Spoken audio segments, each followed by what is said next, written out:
This video is brought to you by viewers like you. Thank you. Be sure to subscribe and help get this video to 2,000 likes. Also, I'm now on Cameo, so make sure to check out my profile to get a personalized FU video.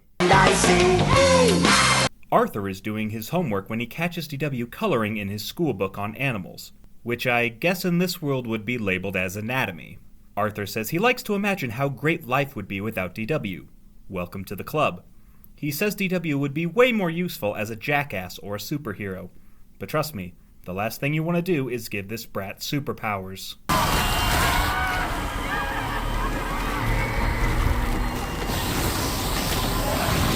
Arthur is bored. Instead of just watching TV like any other bored child, his mom suggests playing with DW. DW promises not to be annoying in the most annoying way possible. Arthur suggests they try baseball, but DW refuses to play without her doll. Arthur calls it quits, claiming DW is a baby, which is an insult to babies everywhere. Arthur decides to watch Bionic Bunny, but DW wants to watch Mary Moo Cow so she can learn about the color green, even though most infants have a basic understanding of colors after 18 months. Mrs. Reed sides with DW since she had the remote first. That's tough. That's fair. DW complains that Arthur never wants to play with her. Arthur says it's because she's boring, and also a bitch. DW reasons that if she acts more like Arthur, he'll want to spend more time with her. DW starts copying everything Arthur does, even watching the shows he likes. Ironically, Arthur actually takes a liking to DW, who gets more quality time with her brother like she said she wanted. The two put their differences aside and begin a lifelong friendship free of conflict.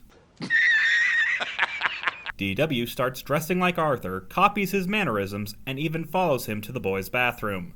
What the hell? Things get worse as DW starts stalking Arthur and his friends everywhere they go, including the sugar bowl. You're a henway. What's a henway? About 5 pounds. Pretty sure that counts as a race joke. DW attempts to sit with Arthur's friends when a waiter kindly offers her a baby seat. DW responds by yelling in her face, like a baby. Arthur grows more annoyed as even Binky can't tell the two apart. Why couldn't she be the version of Arthur Binky beat up? Arthur tells his parents DW is ruining his life. It turns out he didn't get invited to his friend's pool party because of her, which, all joking aside, genuinely sucks. Instead of talking to DW about her annoying behavior, the Reed parents push that shit onto Arthur. Why can't you? This is between the two of you. Fuck all the way off. The next day, the Tibbles invite DW over to watch VeggieTales. DW says that cartoon is only for babies, which is a bold-faced lie. I'm playing soccer with Arthur. Sounds boring. Right, because the one thing everyone knows about soccer is how boring it is. Arthur has reached his breaking point and tells DW to stop copying him. DW points out she only started copying him after he called her a boring baby. Arthur recognizes his mistake and apologizes for hurting her feelings, promising to spend more time with her in the future. But just when it seems like we might get a happy ending, DW reveals her true intentions. And Mom said I can watch Mary Moo Cow every day for as many days as you watched Bionic Bunny. Huh. So I guess all that stuff about wanting to spend more time with her brother was a big old crock of shit. Arthur is left to wallow in his own defeat, once again bested by the tyrannical toddler. Let's review. DW copied everything her brother did to trick him into spending more time with her. Her scheme included getting her mom to buy her a whole new wardrobe, which she immediately discarded after she succeeded. She stalked Arthur everywhere he went, refusing to give him any privacy. She ostracized Arthur from his friends after yelling at a waiter who was only doing her job. When Arthur begged his parents to intervene, they refused to do jack shit. And even after Arthur apologized for hurting DW's feelings, it turns out she only did it so she could get more TV time for herself. Thankfully, this is the only time we see DW try to copy her brother, because while imitation might be the most sincere form of flattery, copying someone else's style just makes you look like an unoriginal hack. DW is trash. DW is trash. DW's preschool class goes to the aquarium to look at all the mammals who aren't fortunate enough to be people in this world. Miss Morgan takes the girls to the bathroom, God bless her, where DW is one of the few kids actively trying to destroy the place. The kids visit the Hall of Sea Monsters, where, unsurprisingly, DW is the biggest monster in the room. DW sees an octopus for the first time and instantly craps her pants. She lies to her family about fighting off the octopus with her bare hands. Arthur calls BS. He scares her with a fake octopus, which is obviously a rubber spider. Wait, are octopi spiders of the ocean? Nope, there's actual ocean spiders. Someone needs to make an underwater Spider-Man spin-off now. Get on with it! Arthur gets grounded. DW dreams about Arthur getting eaten by an octopus, much to her violent delight. She spends the night in her parents' bed, preventing them from spawning another mistake. The next day, Arthur accidentally breaks the AC, and DW cheers with glee in anticipation of his punishment. However, the Reeds decide to take the family to the lake to beat the heat. DW refuses to go, even after Arthur correctly points out that octopi don't live near lakes. Instead of hiring a babysitter or dropping DW off at Grandma Thora's house, the Reed parents drag DW to the lake kicking and screaming. DW refuses to calm down, even making her baby sister cry. Buster tries to go into the water without his swim cap until DW rats him out to the lifeguard. Arthur and friends are having fun on the raft while DW stays in her towel fort, giving herself heat stroke. Instead of taking her home, Mrs. Reed begs Arthur to play with DW for 10 minutes. DW forces Arthur and Buster to rescue her from her sandcastle, while getting laughed at by all the girls at the lake. 10 minutes later, Arthur is back in the water while DW begs her dad to force Arthur to play with her. Arthur and friends are playing keep away with Buster's swim cap, pretending it's a ravenous octopus. Because DW doesn't recognize obvious sarcasm, she assumes her brother is actually getting attacked and tries to warn her dad. Mr. Reed tells her to fuck off. DW resorts to tattling to the lifeguard and ruins the vibe for everyone. The lifeguard tells the group they shouldn't pretend to scream for help, which is honestly valid beach etiquette. DW spends the rest of the day forcing Arthur to give her horsey rides. Sea-horsey rides. Arthur collapses in exhaustion as Mrs. Reed returns from God knows where to take them all home. The day comes to an end as DW begs her mom to bring her back to the beach tomorrow, before promptly passing out.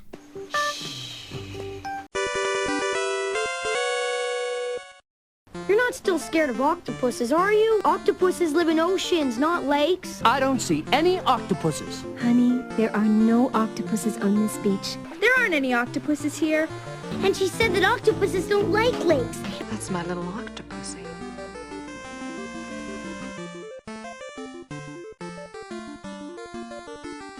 Let's review. DW lost her mind when she discovered octopi and made it everyone else's problem.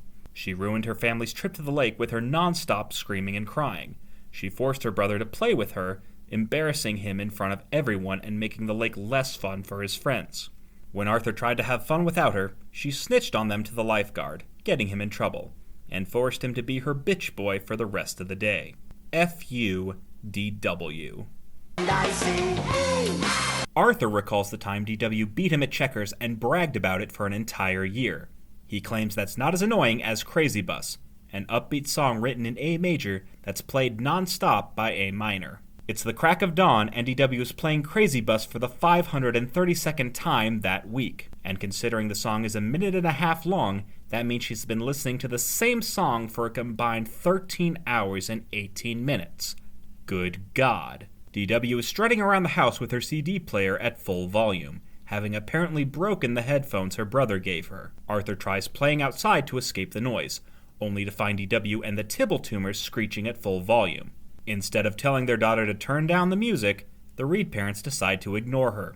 The Reed parents continue to fuel DW's manic obsession by taking the whole family to Crazy Bus Live. Arthur's worried he'll get recognized and disguises himself as an elephant, which may or may not be a hate crime. Arthur is surprised to see Buster at the show, because there's nothing more absurd than something made for kids appealing to a mass audience. Arthur reaches his breaking point and threatens to destroy DW's CD. DW tattles to her parents, getting her brother grounded. The music has finally stopped, only to be immediately replaced with DW's high-pitched shrills.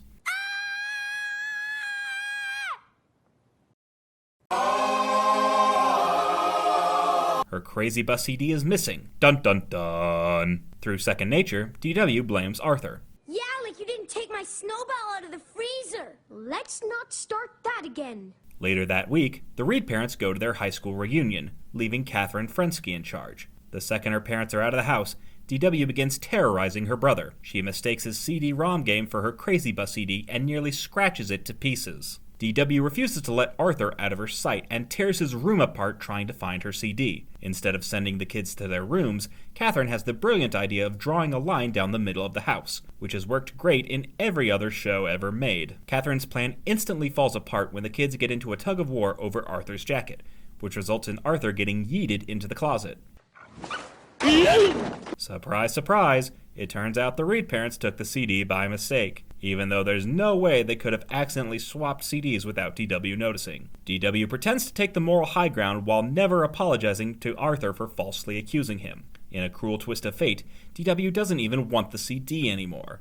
Her focus shifts to her new VHS copy of Crazy Bus the Movie, which seems like it's meant to be enjoyed by people who are high as a plane or balloony. Arthur screams in terror as the hellish cycle repeats itself. God help him when the movie comes out on streaming.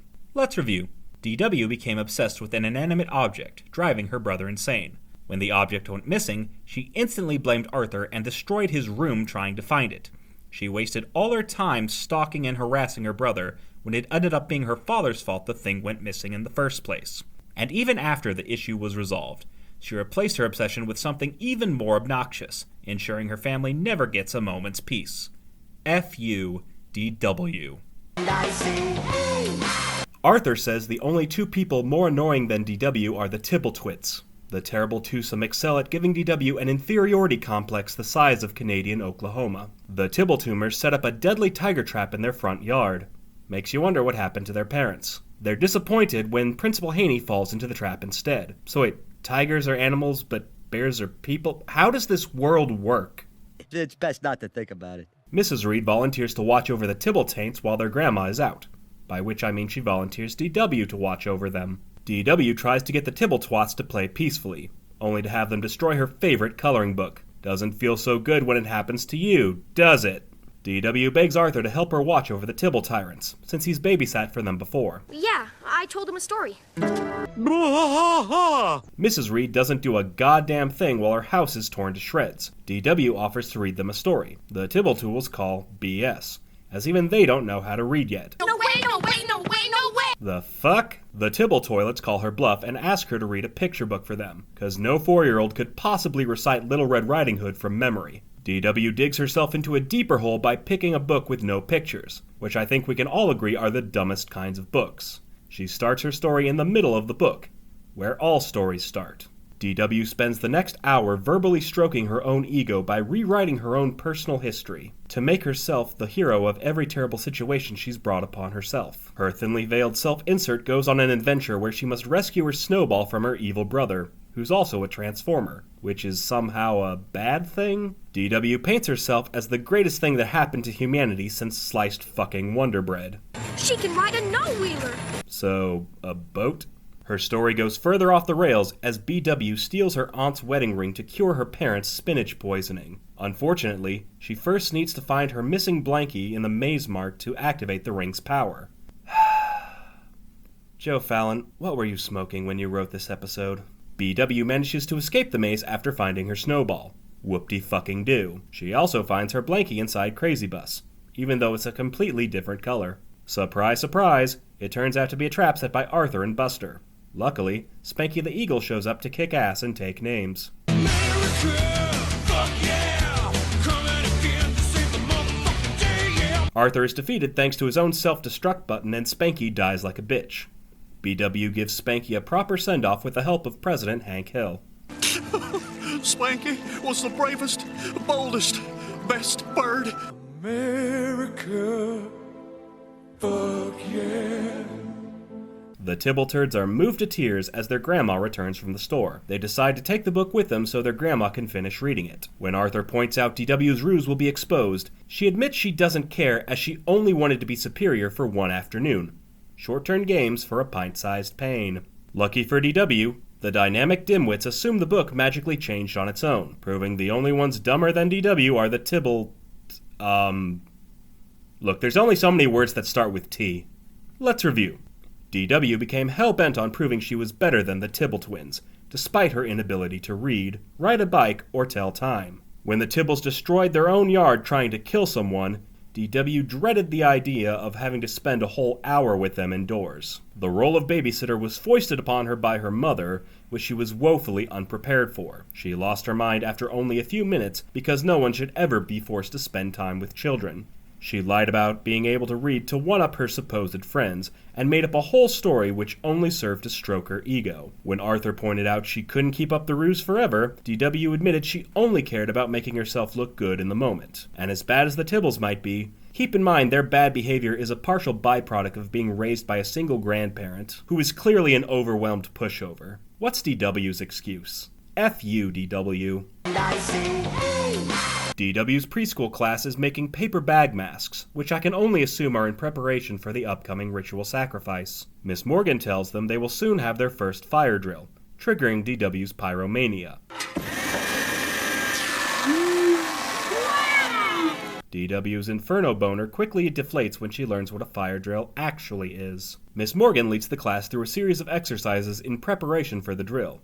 For example, if you catch fire, your first thought should be stop, drop, and roll, instead of, holy shit, I'm on fire. DW is now scared of fire, and, as usual, makes it everyone else's problem.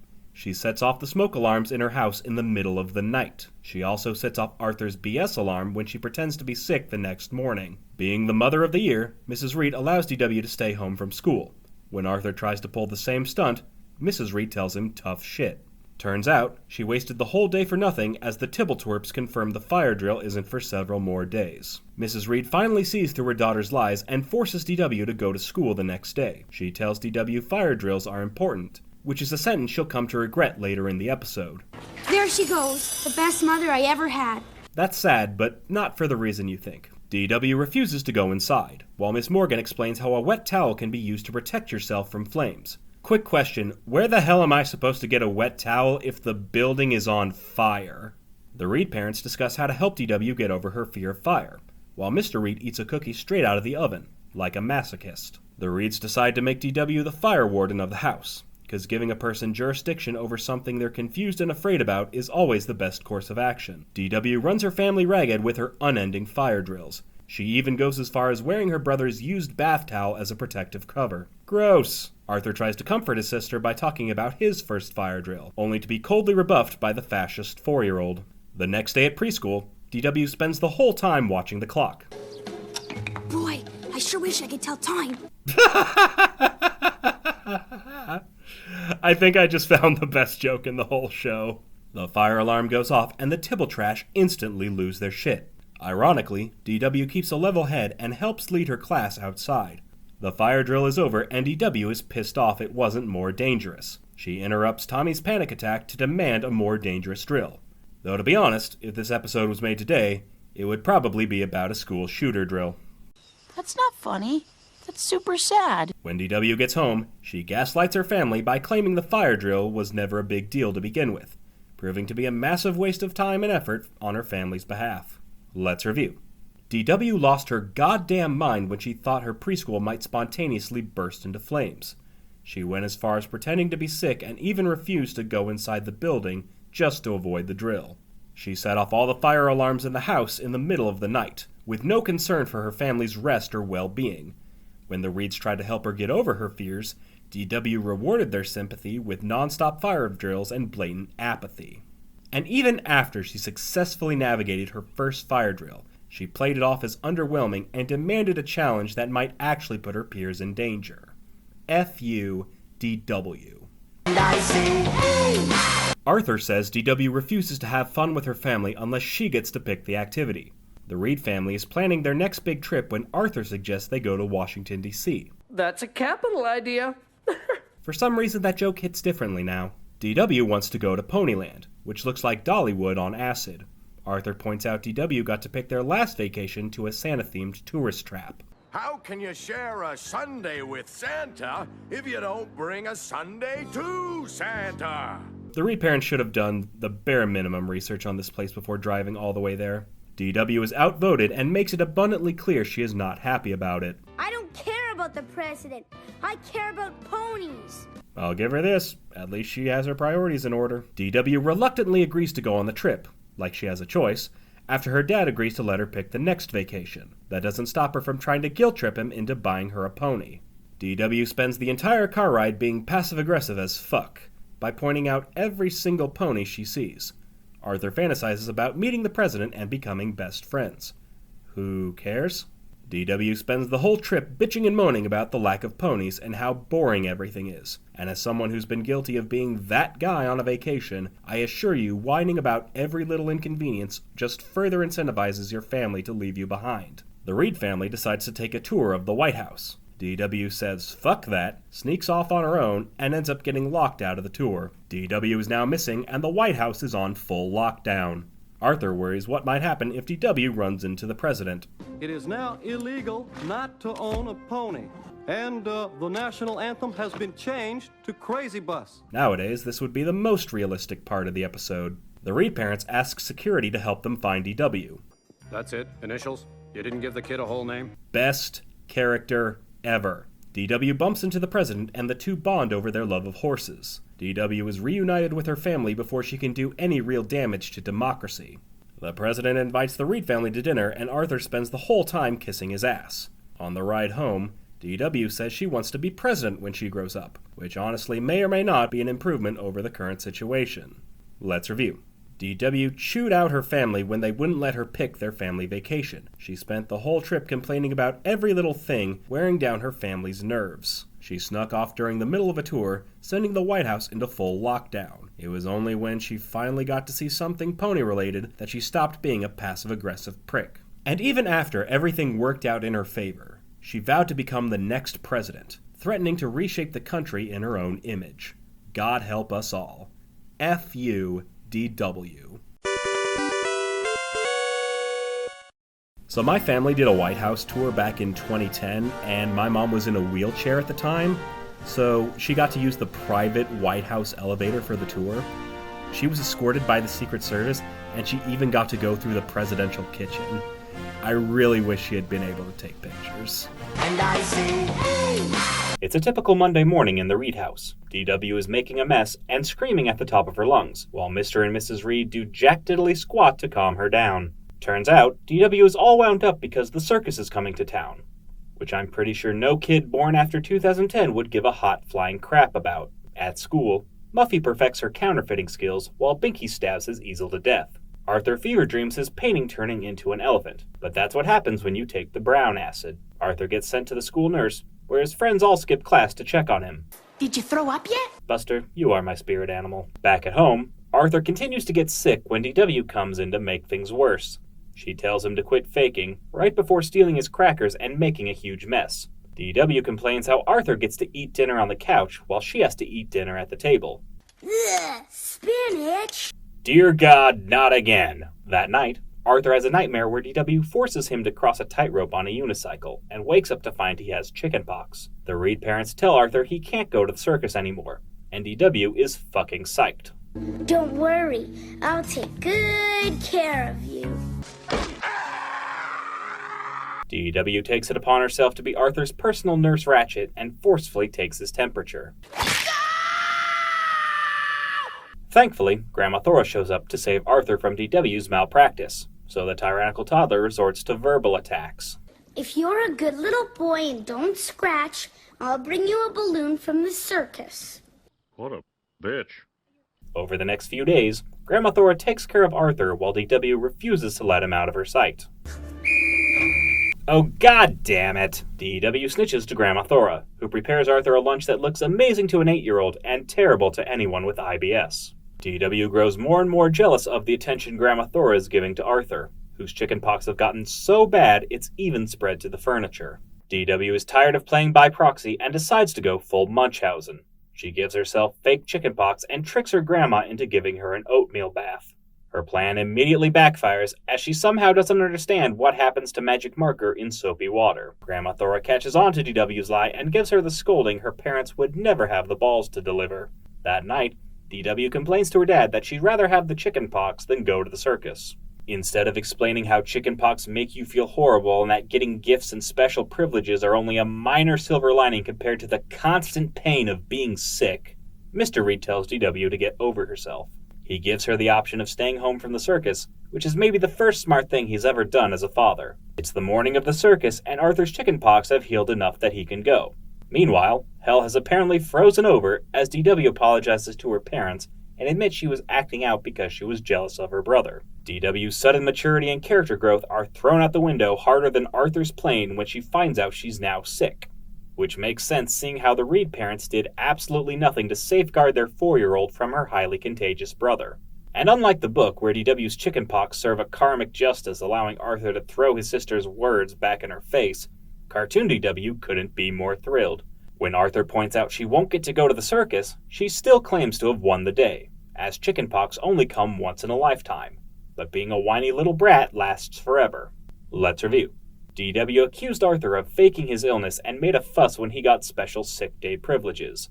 She attempted to play doctor with her bedridden brother and refused to leave him alone. Her green-eyed monster got the better of her when Grandma Thora paid more attention to Arthur, who was actually sick and therefore needed more help.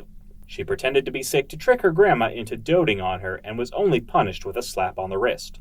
And even when she finally admitted her mistake and apologized for her actions, showing maturity for the first time in her life, she immediately reverted to her old ways once she got her own case of chickenpox. Because the status quo is God, and DW can never be allowed to grow up, figuratively or literally. F you, DW. And I say, Emily is back from her trip to Paris, and DW couldn't give a single solitary crap. Emily admits she got her first kiss from a French boy named Pierre, and feels like she's been turned into a princess. DW is green with envy and vows to find her own Prince Charming. Emily tells her, "Good luck, ho." DW is plotting to get her first kiss when the Tibble twerps find her talking to herself and mistakenly believe she plans to kiss one of them. The dynamic dipshits rightfully crap their pants at the thought of being kissed by the prepubescent bride of Satan. You could kiss one of them. Yeah, good one. It's not like bakers can be choosers. The next day at preschool, the class is voting on what song to put on for nap time. Emily suggests a French lullaby while DW suggests Mary Moo Cow, 'cause bitches be basic. James ends up being the deciding vote and reluctantly sides with DW, proving democracy doesn't work. DW sets her sights on the poor young cuck and brags to Emily that she plans to kiss James. Emily tells her it doesn't count if she kisses James, which is a stupid fucking rule, and warns it could backfire horribly. DW imagines kissing James and accidentally turning each other into frogs forever, which is a fate worse than death. DW goes to Arthur for kissing advice, which is apparently a thing siblings do. DW finds his copy of Romeo and Juliet, and for a guy who loves reading, Arthur is terrible at giving plot synopses. There's this boy named Romeo and this girl named Juliet, and their parents don't like each other, but they fall in love anyway, and plan to run away together. But there's a misunderstanding and it all ends badly. The end. He left out some important information, but that is the gist of it. DW chooses to reenact a scene from Romeo and Juliet to get her kiss. Nope, I wish. She wears a disguise to preschool and tries to catfish James into locking lips. I am, Nora. Look, I'm not here to speculate about the sexuality of 4-year-olds, but if DW honestly thinks wearing a mustache and speaking with a deeper voice will convince James to kiss her, she might be barking up the wrong tree. DW then proceeds to put herself in danger and hopes James will rescue and kiss her. Her plan backfires miserably, leaving her flat on her ass. DW next resorts to paternity fraud before breaking down and aggressively demanding a kiss from James. Backed into a corner, James reluctantly kisses her and somehow avoids bursting into flames. Emily congratulates DW on her coerced cheek peck, explaining that Pierre only kissed her on the hand, which doesn't fucking count. DW laments the kiss didn't make her feel like a princess, shocker, and says she'd rather do cannonballs with the Tibble-twits, which is an innocent enough phrase until you go typing shit into Urban Dictionary. The Tibble testicles run in horror from Dora Weinstein as she runs after them like a ravenous predator. Let's review. DW became hell-bent on getting a kiss from a boy she barely knew. Not because she liked him, but because she wanted to feel like a princess and one-up her supposed best friend.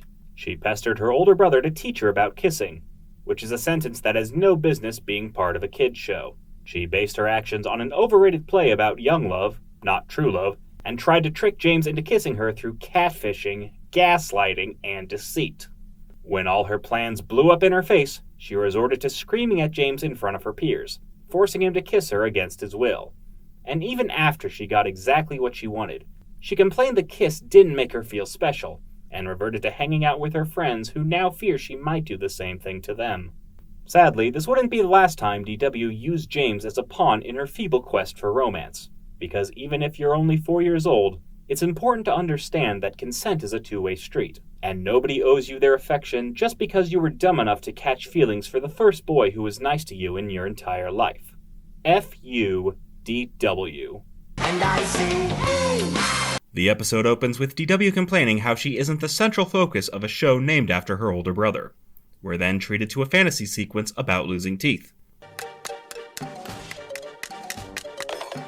Leave it to an educational cartoon to make teeth look scary as hell. DW is watching a My Little Pony commercial for horse clothes, which sounds dumb until you remember all animals wear clothes in this world. DW asks her mom if she can save up her allowance to buy the clothes herself. Mrs. Reed tells her, fat chance. Arthur has lost another tooth and DW's insults are locked and loaded. Until she learns about the Tooth Fairy. Arthur explains how the Tooth Fairy flies around the world collecting children's teeth in exchange for cash, which even DW thinks sounds pretty sus. Where does she get all the money? Mental note, the girl knows too much. DW realizes she can make money with her mouth and sets about pulling out her teeth. She tries to get Pal to do her dirty work, only to be scolded by Arthur, who would probably be fine with DW's scheme if the string was tied around her tongue. Arthur tells his parents about DW's masochistic behavior, causing Mr. Reed to choke on his water harder than Ratburn's Sweet D. DW flat out lies to her parents, demanding to get her tooth pulled. Mrs. Reed says she'll have to take her to the dentist. Mr. Reed says he can't go due to work, because getting piped by your son's grade school teacher is a full-time job. Rats! I can't tell if that's his pet name or his safe word. The next day, DW continues with her charade as she wastes her mother's and the doctor's time with an unnecessary dentist appointment. The dentist tells her teeth are fine, since most kids don't start losing teeth until they're 6. The Reed family next goes to the History Museum, which looks like it was put together by someone with an oral fixation. Who the fuck are you? DW gets the idea to use a fake tooth after recalling the time Arthur used a shark tooth to fool his friends into thinking he lost his baby teeth. Instead of using the shark tooth she already has, DW convinces her mom to buy her a new one. That night, DW brags to Arthur about how she plans to trick the Tooth Fairy. Arthur worries DW's scheme will piss off the Tooth Fairy and get their house blacklisted for life. And as much as I rag on DW, even I know Arthur's 8-year-old ridiculous ass is too old to still be believing in the Tooth Fairy. Next you're going to tell me he still believes in the Easter Bunny? Which, I guess in this world would just be a guy. Instead of telling his parents, or, doing nothing, Arthur uses his own money to make DW think her plan worked. Ow! Why does DW have a bowling ball in her room? You don't answer that. The next morning, Arthur is perfecting his pimp limp when DW comes in to brag about her successful scam. I tricked the Tooth Fairy, I tricked the Tooth Fairy. Arthur is relieved until he realizes his dumbass left the fake tooth behind. So DW plans to do it all over again, cleaning Arthur out of house and home. Let's review. DW became obsessed with getting an overpriced toy she didn't need and decided to get the money through any means possible. Once she learned about the Tooth Fairy, she became hell-bent on pulling her own teeth, risking her health and safety. She wasted a doctor's valuable time with an unnecessary dentist appointment and complained when he wouldn't do whatever she wanted him to do. She coerced her mother into buying her a shark tooth, which she already owned, so she could scam the Tooth Fairy, and bragged to her brother about using it to make a quick buck. Which wouldn't have worked if her dumbass older brother still didn't believe in fairies. If Arthur had done absolutely nothing, DW's plan would have died on the vine and her ego would have been kept in check. But no. He had to play along and give DW exactly what she wanted, at both Arthur and Mrs. Reed's expense, 'cause she definitely spent more than $1 on that fake-ass shark tooth. Arthur inadvertently gave DW the false confidence to pull off her scheme, not just once, but several more times, ensuring he'll go broke keeping his horrendous sister's sociopathic tendencies at bay. And as much as the truth hurts, at some point Arthur needs to realize there is no Tooth Fairy, and there is no God.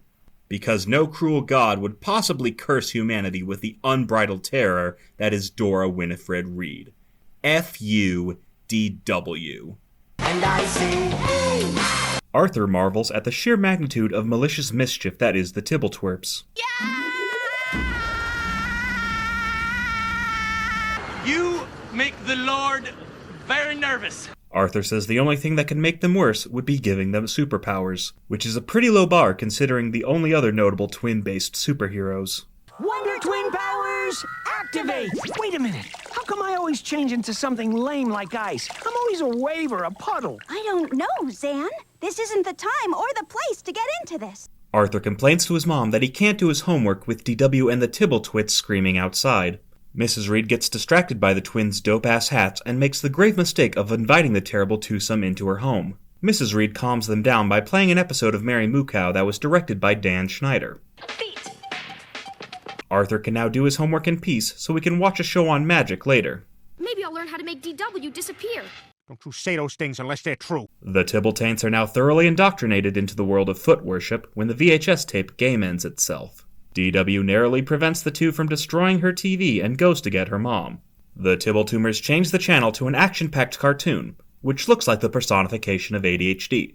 The show is about superpowered twins who fight crime and give sperm whales head. The next day at preschool, the dynamic dipshits come to class in full regalia. The toxic Tibbles refuse to do their schoolwork, and instead spend the whole day reenacting the Turbo Twins cartoon, which apparently is very anti-whale. Weird hill to die on, but okay. The Tibble Tyrants spend the next several days binge-watching the show and terrorizing their classmates. Meanwhile, their grandma doesn't do a goddamn thing about it. And normally, I'm all for the not my kids, not my problem style of grandparenting. But when it comes to Tweedledee and Tweedledumbass, at some point you have to put your foot down. It's been a whole week, and by now those costumes must be rank as hell. The shrooms kick in as the Tibble Terrors mercilessly bully Emily and DW until Miss Morgan finally intervenes. Instead of telling her parents, DW somehow finds a way to blame this shit on Arthur. Arthur suggests DW tell the Tibbletruants to piss off and stop bothering her. DW likes the idea so much, she steals credit for thinking it up. Because of course she does. DW and Emily confront the nefarious nincompoops, which immediately backfires, resulting in DW getting knocked the fuck out. The Tibble tryhards flee the scene of the crime as they fear they may have killed DW. Don't you say those things unless they're true. Grandma Tibble finds the two shit stains and takes them to visit DW at the hospital. The Tibble turds apologize for breaking DW's face, who tells them they shouldn't copy everything they see on TV. That's the lesson of this movie. Let's review. The Tibble toilets became obsessed with an awesome cartoon and turned it into their entire personalities. Their cosplay went well over the line as they terrorized their friends and refused to cut it out. When DW tried to make peace, she was rewarded with a sucker punch from a swing. And even though DW did absolutely nothing to deserve it, a lot of you wanted me to talk about this episode. Though honestly, I'm not sure why. Aside from occasionally annoying her brother, DW was ironically the moral center of this episode and ended up teaching a valuable lesson to her delinquent friends. But according to you all, I guess bitches be bitches if they be getting stitches. I gotta stop reading the comments. So, I don't know. FUDW? And I say, hey! Arthur changes all the clocks in the house to trick DW into thinking it's his TV time, which ends up being completely pointless since DW can't tell time. DW sees through Arthur's scheme thanks to a freakishly specific internal clock. Arthur explains how without Mary Moo Cow, DW would go crazy. Well, crazier. Later that afternoon, DW is screaming at full volume because God forgot how to use the mute button. She's coming. Gross. It turns out Mary Moo Cow will be visiting the Elwood City Mall. DW fantasizes about meeting her childhood hero and running away together, which I'd be all for if Mary was taking her to the slaughterhouse. Arthur tries to tell DW the show isn't real until he realizes he'll get more TV time if he shuts up and plays along. DW and her mom get to the mall only to find the meet and greet has been canceled. DW returns home and takes out her anger on her helpless older brother. She takes back the remote and literally steals the popcorn out of their mouths. DW goes back to watching Mary Moo Cow when, surprise surprise, the cast reveals it's the series finale. And in a world full of talking animals, the least believable part of this episode is the idea of a kids show ending on its own terms. The Reed parents try to console DW by explaining that all TV shows eventually stop, whether they end too early or 20 fucking years too late. You're gonna punish Arthur, right? What a bitch. DW refuses to give up her TV time out of misplaced spite, as she'd rather watch mind-numbing crap than let Arthur watch Dark Bunny. She said I could keep this time until I recover from my trauma. Fuck all the way off. DW gets the idea of making a petition, believing she can get the show back on the air if she gets enough signatures. which sadly never works in real life. Or does it? Over the next several days, DW amasses many a moniker by bribing her peers, soliciting strangers, and forging her baby sister's signature. DW mails her petition, believing it's only a matter of time before Mary Moo Cow returns to television. Here is a petition, spell petition. P-E-T-O, something, something, something. Don't get me wrong, this is hilarious, but why can't the kids in DW's fantasy spell petition when she spelled petition correctly earlier? It's best not to think about it. Sometime later, DW gets a letter from the TV studio, and Arthur is giddy to watch his bratty sister's exploits fail. The studio invites DW for a personal tour of the Mary Moo Cow set. Arthur points out they're still not bringing back the show, but DW is prepared to change the studio's mind through any means necessary. I have come here to chew bubblegum and kick ass.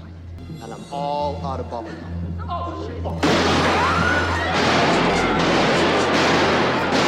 DW and her parents go to the studio, where apparently they give tours on set while actively filming other shows. That audio is going to be a nightmare to edit in post.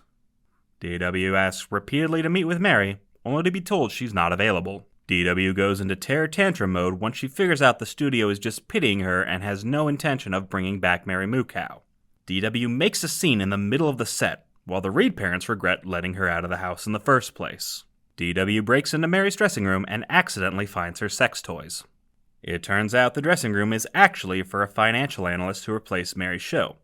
She explains to DW how Mary moved on, and it's natural to get fatigued by a job that not only are you good at, but you're well known for being good at. This lesson goes right over DW's head as she's still hell-bent on getting her show back. Security shows up to kick out the Reeds, and DW gets absolutely mind-fucked when she realizes the woman is the real Mary Moo Cow. Meanwhile, I'm still trying to figure out how a financial analyst became the host of a children's show in the first place. Then again, I went to college to study tech writing, and now I pay the rent by ranting about a fictional 4-year-old on YouTube. Don't ask me how the economy works. The next day, DW takes the first step toward being a decent sibling by giving her TV time to Arthur. Unfortunately, her moment of maturity amounts to jack diddly squat as the network has canceled Dark Bunny in favor of showing reruns of Mary Moo Cow. God damn it. Let's review. DW developed a cult-like devotion for a show that looks like Barney on bath salts. She refused to share her TV time with Arthur and didn't even let the man have his damn popcorn. When she found out Mary Moo Cow was ending, DW took out her frustrations on her older brother. She tried moving heaven and earth to get the show back on the air, even charging people to sign her petition. A petition which did little more than garner pity and condescension from an apathetic TV studio. She got a special invitation to visit the set of the show and threw a major hissy fit when she realized they weren't going to bring back Mary Moo Cow just because she asked. She barged into a stranger's dressing room and berated a television personality for daring to make her own career decisions without DW's approval. And even after DW finally learned her lesson and tried to be nice to her brother, the forces that be determined Arthur can never win and canceled his favorite TV show. 'Cause why invest in a show that's original and creative when you can rerun some schlock with 100 episodes for less money? F-U-D-W. And I say, hey! Arthur is excited to go to the museum with his dad, when DW rolls in like a squeaky third wheel. DW demands to tag along on Arthur's father-son trip. She resorts to screaming and crying to get what she wants, which sadly will be her default for the rest of the episode. DW refuses to go into the sea monster exhibit. She makes a scene until her dad agrees to take her to the unicorn exhibit instead. That night, DW has the utter gall to brag about her museum trip at dinner, much to Arthur's chagrin. Mr. Reed plans to make it up to Arthur by taking him fly fishing. The hell did that fishing pole come from? The two eagerly plan their DW-free weekend to the lake, which Mr. Reed has only previously visited with his father and his daddy. Arthur and his dad are all set to go as DW tries to get under her brother's skin. It turns out Mr. Reed will have to work next weekend and therefore won't be able to spend time with DW.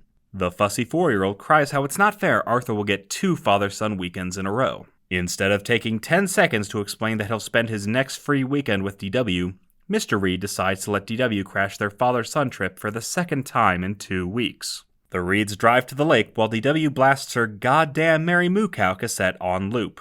After the family sets up camp, Arthur and his dad head out to go fishing. DW tries to tag along until Arthur tells her to fuck off. The two go to Mr. Reed's private fishing spot, where he used to spend his days catching fish and reeling Ratburn's rod. Turns out Arthur's fishing skills are weaker than his dad's pull-out game. Arthur ends up spraining his ankle, and DW wastes no time rubbing salt in the wound. Safety first. That's what Mary Moo Cow always says. DW? I'm just trying to help. You can't catch fish if you aren't safe. Hello? This isn't about you. The next morning, Arthur's ankle is still hurt, and DW jumps at the chance to have her father all to herself. Geez, what's so god-awful about their mom that Mr. Reed is the golden parent? That afternoon, DW strolls into camp acting like she's the son of God, with fish and loaves to boot. Turns out, Mary Moo Cow is great for catching fish, 'cause I'm guessing the fish would prefer to be eaten than listen to some bastardized Barney butcher Frere Jacques. The next morning, Arthur begs his dad to take him fishing in the rain, only to return to camp empty-handed. While they were gone, DW used her Mary Moo Cow tape to help the camp genocide half the lake's fish population. Mary Moo Cow, I love you! Arthur is fed up with this bullshit and storms off to go drown rocks in the lake. He bemoans that DW always gets whatever she wants. Mr. Reed fails to recognize that this is largely his fault. He tries to comfort his son with hollow rhetoric when Arthur spots the legendary lake whale, fulfilling his father's childhood dream. Arthur goes back to being the favorite child, while DW whines she didn't get to see the whale herself, even though I'm pretty sure whales can't live in freshwater lakes. And the Reed family never goes back to the lake again, because after a god-awful trip with his family, Mr. Reed realized he should only share his private fishing hole with the one rat who knows how to fill it. Let's review. DW ruined not one, but 2 father-son weekends in a row. She crashed Arthur's special fishing trip and resorted to crying at the top of her lungs until her horrible parents caved to her demands. She hoarded her father all to herself and bragged about being a better fisher than her brother. She used her god-awful music to murder fish and indoctrinated everyone at the camp into the hellish cult that is Mary Moo Cow. When Arthur complained how DW gets everything she wants, Mr. Reed did absolutely nothing to disprove this fact. His father all but confirmed DW will continue to get her way until the end of time because nobody in the Reed house has a fucking backbone. Arthur was only able to win back his father's favor by spotting a literal white whale, which DW will undoubtedly take credit for finding in the future. F you, DW. And I say, Hey, I have a Patreon. Sign up at patreon.com/mattneff to get your name in the thank you credits, along with early access to every FUDW and the chance to vote for future episodes. If there's a movie or show you'd like me to talk about, top-tier patrons can commission a review for my channel. Check out the link in the description to become an FUDW superfan. Also, I'm now on Cameo, so make sure to check out my profile to get a personalized FU video. and I say, hey, what a wonderful kind